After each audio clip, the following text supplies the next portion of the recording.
Boa tarde, mais uma vez estou aqui com vocês. Meu nome é Adriano, é um prazer poder dividir a palavra de Deus. Eu tenho uma alegria, uma satisfação imensa de conversar, falar de Deus e, sobretudo, pregar as boas novas do Senhor, visando ser um agente da paz, alguém que ajude pessoas a conhecerem o Senhor. Eu vou tratar de um assunto aqui muito importante. Eu gostaria que você prestasse muita atenção, porque eu tenho certeza que isso vai transformar a tua vida, tá? E esse assunto vai estar baseado num livro que trata do Espírito Santo. E o nome deste livro a gente vai conhecer de acordo com o desenvolvimento aqui da fala. Então eu gostaria que você ligasse teu pensamento com Deus. Antes de gravar este vídeo, começar a falar, eu me prostrei, conversei com Deus, pedi total direção de Deus para que o Senhor falasse conosco, né?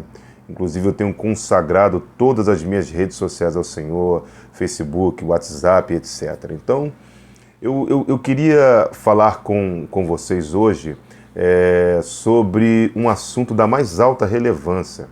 Eu diria que, infelizmente, este tipo de assunto anda esquecido na vida da igreja.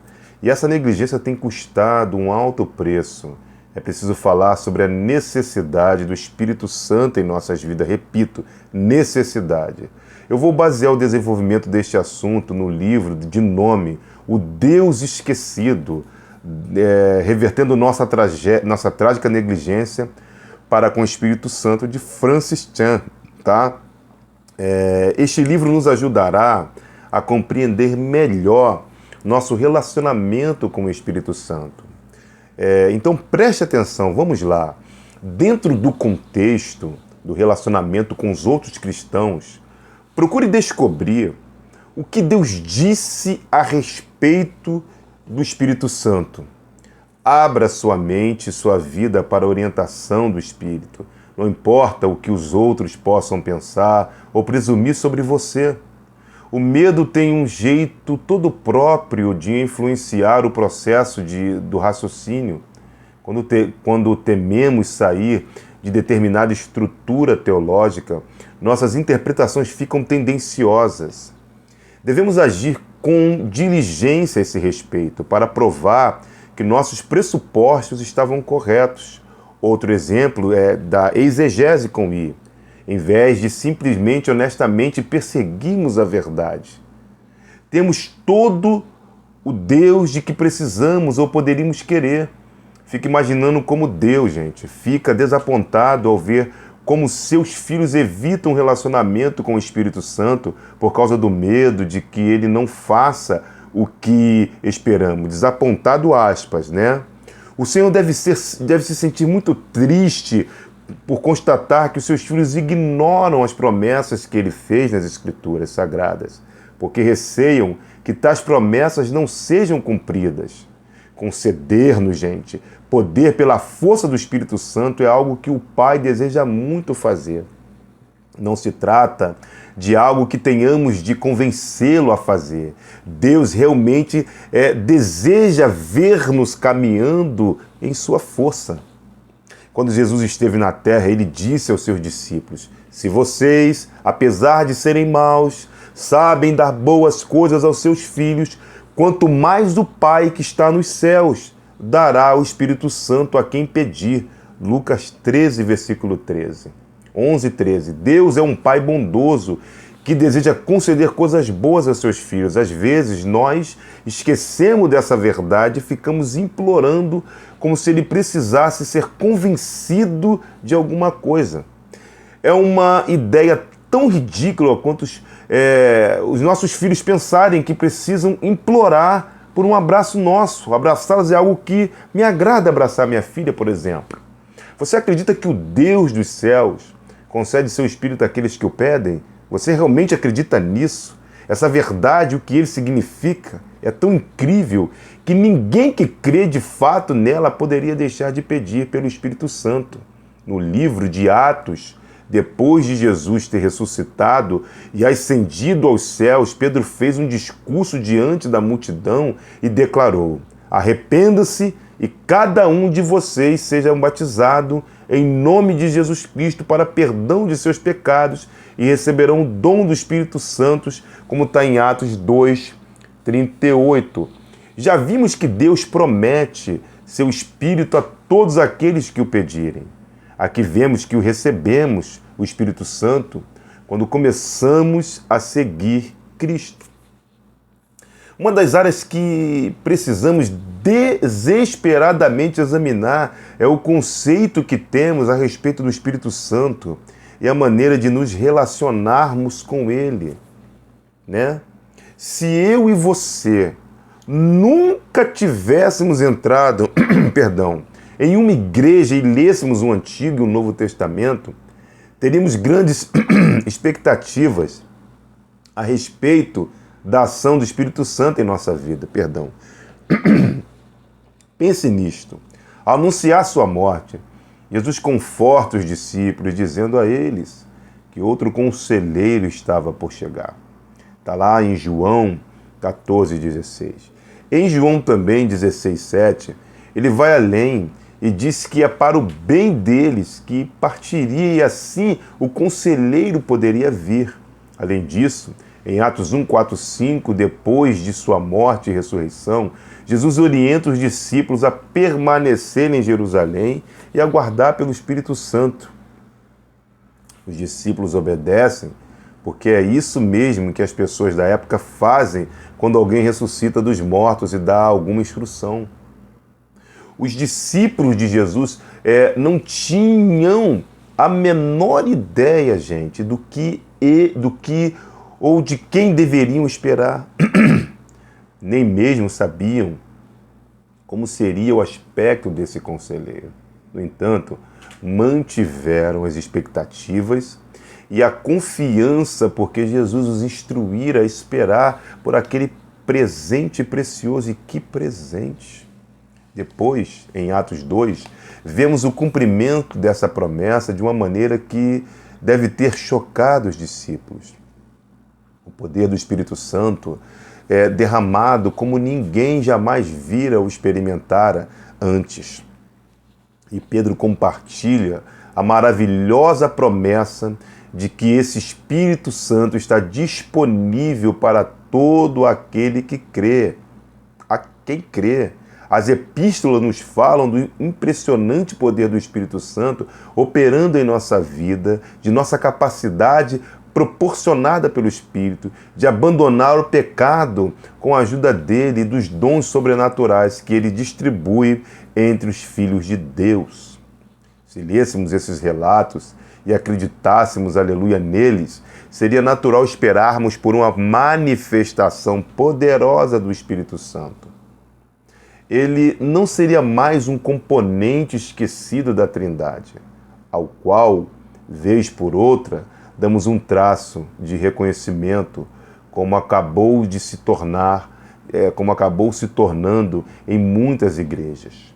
Esperaríamos que nossa vida nova com o Espírito Santo fosse radicalmente diferente de nossa antiga vida sem ele. Pare e pensa comigo. No entanto, não é isso que acontece com a maioria das pessoas. Não vivemos dessa maneira. Por alguma razão, não achamos que precisamos do Espírito Santo no inconsciente. As pessoas não pensam que precisam orar e pedir que o Espírito Santo venha sobre as suas vidas. Não esperamos que ele haja. Ou então, quando fazemos, nossas expectativas são em geral mal orientadas ou egoístas, considerando os talentos que recebemos, nossa experiência e nossa educação. Muitos de nós temos a tendência de nos considerar razoavelmente capazes de viver bem, segundo os padrões deste mundo, sem qualquer ajuda do Espírito Santo, e isso seria impossível. Até mesmo nossa igreja pode crescer, as igrejas, sem a ajuda dele. Sério, sejamos sinceros, gente. Se você combinar com um bom orador carismático, um grupo musical talentoso para adoração musical e alguns eventos criativos e bem interessantes, as pessoas frequentarão sua igreja. Isso, porém, não significa ou está longe de significar que o Espírito Santo de Deus esteja operando e se movendo na vida das pessoas que estão chegando. Isso é uma verdade e me causa muita tristeza, porque é uma realidade. Quero dizer, apenas que você criou um espaço cujo apelo é suficiente para atrair as pessoas por 1 ou 2 horas a cada domingo. Com certeza, isso significa que as pessoas sairão da igreja mobilizadas para adoração, nem mais tementes a Deus. É mais provável que elas destaquem a qualidade da música, né? É mais provável que elas destaquem o apelo do sermão, se destaquem, né? Em vez daquele que é a razão primeira da reunião das pessoas em sua igreja, que é a presença divina. Acho que a pior parte é quando você sai da igreja e interage, gente, isso é muito sério, com cristãos e não cristãos que convivem no mesmo ambiente, trabalho, seja lá onde for. Será que você consegue realmente distinguir alguma diferença entre essas pessoas? Se você não reconhecer o rosto das pessoas que frequentam a igreja, será que você poderá dizer quem são seguidoras de Cristo com base em suas atitudes, em seu estilo de vida? Não é muito bem o que está acontecendo, não. Vivemos uma crise muito grave hoje na igreja. Para ser sincero, às vezes me sinto sem graça por causa de alguns cristãos, ou não, os não cristãos, gente, parecem ser mais alegres, hospitaleiros e pacíficos, sério. Por que isso acontece? E como isso é possível? Vivemos tempos neste país que Deus tem separado o joio, né, do trigo. Romanos 8, 9 diz: entretanto, vocês não estão sob o domínio da carne, mas do Espírito, se é de fato que o Espírito de Deus habita em vós ou em vocês. Paulo reitera essa verdade em 1 Coríntios 6, 19 e 20. Ele diz: acaso não sabem que o corpo de vocês é santuário do Espírito Santo que habita em vós, que lhes foi dado por Deus, e que vocês não são de si mesmos? Vocês foram comprados, olha só, por alto preço. Nosso corpo é o templo do Espírito Santo. Meu Deus, tenha misericórdia. Mais adiante nos aprofundaremos mais no significado disso para a nossa vida. Essencialmente, porém, pode-se dizer que o Espírito Santo faz de nosso corpo sua habitação, como sua morada. Reflita em cima disso. E essa é a questão que não posso evitar. Se é verdade que o Espírito de Deus habita em nós e que o nosso corpo é o templo do Espírito Santo, então não deveria haver uma diferença enorme entre a pessoa na qual o Espírito de Deus habita e aquela que não tem o Espírito Santo em seu interior. E a gente não está percebendo muita diferença entre cristãos e não cristãos. Frequentadores de igreja por todo o país dizem que o Espírito Santo habita neles. Garantem que Deus lhes concedeu uma capacidade sobrenatural de seguir Cristo, de abandonar o pecado e servir a igreja. Os cristãos falam que nasceram de novo e dizem que antes estavam mortos, mas agora nasceram para uma nova vida. Nós endurecemos o coração para essas palavras, mas elas são muito poderosas e possuem forte significado, queridos. No entanto, quando as pessoas de fora da igreja não conseguem ver a diferença em nossa maneira de viver, começam a questionar nossa integridade, nossa santidade ou, ainda pior, nosso Deus. E eu me questiono, quem pode culpá-las por isso, gente? Falta em nós o Espírito? Conversão de fato? É para pensar. Isso me faz lembrar da frustração que Tiago, quando escreve fontes de água doce, produzem água amarga. Quase possível ouvir a incredulidade dele ao escrever. Acaso podem sair água doce e água amarga da mesma fonte, lá em Tiago 3,11? Ele está dizendo que os chamados cristãos estavam fazendo algo que, em tese, nem seria possível. Não tem nada de bom esse tipo de impossível. Ele lamenta, dizendo: meus irmãos, não pode ser assim. Tiago 3,10. Faço eco a exortação de Tiago, aquelas pessoas que frequentam a igreja hoje. Meus irmãos e minhas irmãs, que receberam o Espírito Santo, costuma nos faltar o amor, a alegria, a paz, a gentileza e outras virtudes, mesmo quando muitos de nossos amigos não cristãos demonstram possuir esses traços. É só você fazer um checklist de si mesmo e perceber se de fato você tem o Espírito em sua vida. Meus irmãos e minhas irmãs, as coisas não deveriam ser do jeito que tem sido. Precisamos começar de novo, reavaliando nossas ideias pré-concebidas a respeito do Espírito Santo e do que significa ser um templo do Espírito de Deus. Servir a Deus e seguir o caminho de Jesus envolve muito mais coisa do que reunir um grupo de pessoas talentosas para realizar um culto ao Senhor. Você pode reunir pessoas boas, mas será que os seus talentos estão cheios do Espírito? Quando Jesus estava se preparando para deixar este mundo, gente, ele consolou seus discípulos, dizendo a eles que não deveria se preocupar e sim confiar nele. Será que ele já não havia comprovado sua fidelidade durante os anos anteriores, nos quais estiveram ao lado, aleluia, dos discípulos o tempo todo? Será que ele não comprovou com tudo que ele fez? Primeiro, ele os confortou dizendo que a separação seria apenas temporária, aleluia, e que estava prestes a preparar em lugar. João 14, 2, 3, eu me emociono ao falar disso. Segundo, ele lhes disse que iria para Deus Pai e que mesmo de lá poderia ouvir as suas orações de seus discípulos. João 14, lê o capítulo todo. Por fim, Jesus deu aos discípulos a garantia definitiva: outro conselheiro viria. Jesus disse que o Pai enviaria aos discípulos outro conselheiro para estar com eles para sempre, no capítulo 14 de João. Nesse caso, a palavra grega traduzida por outro significa outra pessoa que é exatamente como a primeira e não alguém que seja de uma natureza diferente. Assim, Jesus estava dizendo o seguinte: aquele que estava por vir seria exatamente como ele. Você já parou para pensar a respeito da importância de ter outro conselheiro exatamente como Cristo? É um juízo de valor, de raciocínio, melhor dizendo, que vamos fazer aqui. Neste exato momento, imagine, gente, pensa comigo, é um exercício de imaginação. Imagine o que seria ter Cristo de pé ao seu lado em carne e osso, trabalhando como seu conselheiro pessoal. Jesus encarnado aqui agora, imagina do seu lado. Imagina a paz que você sentiria ao saber que poderia receber sempre a verdade perfeita e uma orientação irretocável do próprio Filho de Deus. Isso soa como algo impressionante. E nenhum de nós poderia negar os benefícios de ter Jesus aqui fisicamente.